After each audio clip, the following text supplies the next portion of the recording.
Hi mga ka-garden! Kumusta po kayo? Update ko lang po kayo sa bunga ng ating heritage raspberry.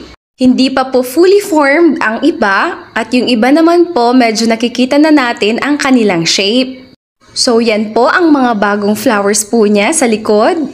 Ang dami po talaga niyang bulaklak mga ka-garden kaya gulat na gulat ako at excited na rin na mahinog po sila para po matikman natin.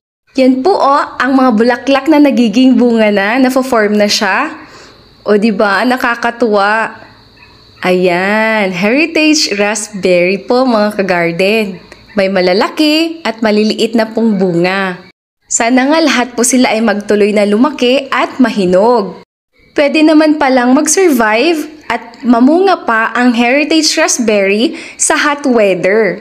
Stay tuned po sa update pag nahinog na po sila. Thanks for always watching mga ka-garden. Have a great day ahead!